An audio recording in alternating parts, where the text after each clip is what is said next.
So tell us a little bit about your character. He is a survivor. He is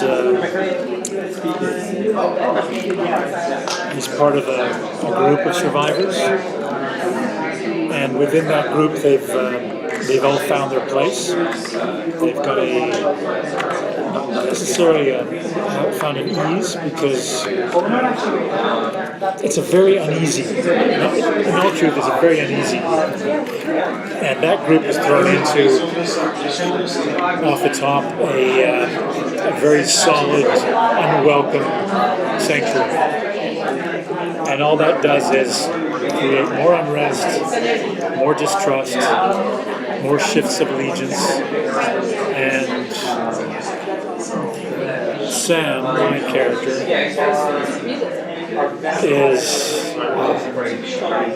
is very quick to protect.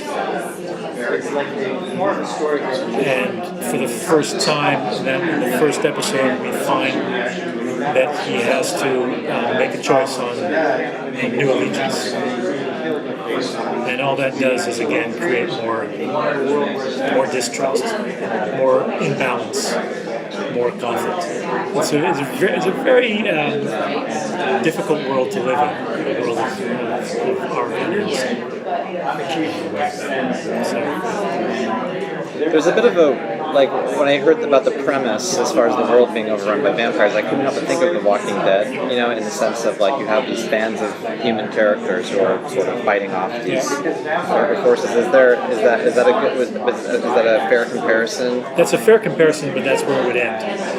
In Walking Dead, you have zombies. Now, based on the last time that I watched The Walking Dead, there was a new zombie that came out that was going, anyway, by the way, okay, now, everyone, let's just get together. We're going to go get ourselves some humans, you know? All they do is they just go. They have one thing in mind. Whereas this is a story of a very viable threat. There are some zombie-like characters in it because they're bottom feeders. They haven't got a huge amount of intelligence. Very animalistic. They're not thinkers.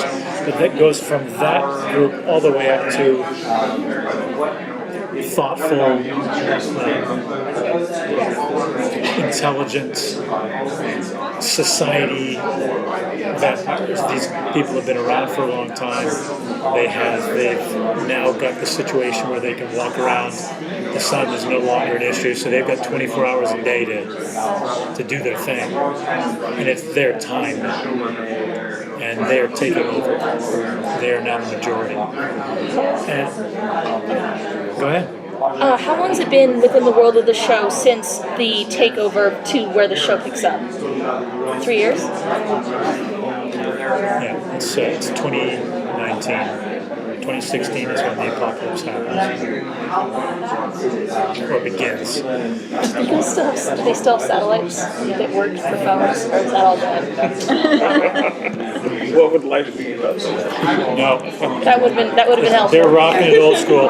Can you still play Pokemon Go in a vampire-realistic world? Like, Pokemon Go is so 3 years ago. Is it Vampire Run? Everybody's playing that. They're running. All they're doing is running. And they don't need to look at a screen and go, ah! Okay, the vampires can have the gym, fine. They can have pretty much anything they want. So that's the threat, is that you actually have an intelligent force. What's been the most surprising thing about the show, either in the enjoyable sense or just in the unexpected sense? The cast that has been assembled, I think, is one of the most surprising things. The fact that Neil LaBute is showrunning is a surprising thing. I think it's a surprise even for him. I don't think he last year was thinking I'm going to be doing a vampire show on Syfy. So the fact that it has drawn in this quite diverse group of people, from people who are starting out in the business to people who've had very long careers, some people who have never had anything to do with this genre, people whose focus is mainly theater, people. I mean, it really is And the cast is kind of A truly amazing cast, and very. We've got a kid who's right out of high school, and it's his third or fourth gig, but it's his first series lead. So, it's vast. And it's been fun. Yeah, it's a good group to hang out with. So it's been the pleasant side of the surprise.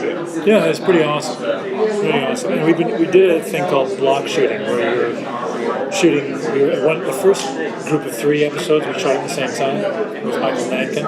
So we were juggling 3 story arcs at the same time. So we were doing say 101 in the morning, 103 for 2 scenes in the beginning of the afternoon, and then we'd be shooting 102 because those scenes happened in the same room or the same room. And that creates a brotherhood that most series don't. I was on True Blood with Kelly. I never saw Kelly because we weren't in the same world. And whereas this, we got to see pretty much everybody, except the vampires. We didn't really meet the vampires because again they were mostly in another story. But for the most part, we got to meet and play with everybody all the time. So it was. That was pretty cool. I have one quick thing. Yeah. During the panel, I tweeted about that the character you play is deaf, and people were just freaking out about that because you're representing an underrepresented group. What kind of research did you do for that? You said you learned sign language. I would say I didn't learn sign language because it's only 4 months into learning a language. Sure. Sign language is very complex, very complex, very subtle. And there are 1,001 different dialects. There's a whole thing of the fact that most people who are deaf, they don't have they have hearing parents, and most of those hearing parents don't learn ASL. Okay. So they're on their own until they hook up with other people who are speaking, and then they're able to then share their way of speaking. Sure. And they're creating languages that go as well as following along a very distinct, structured language.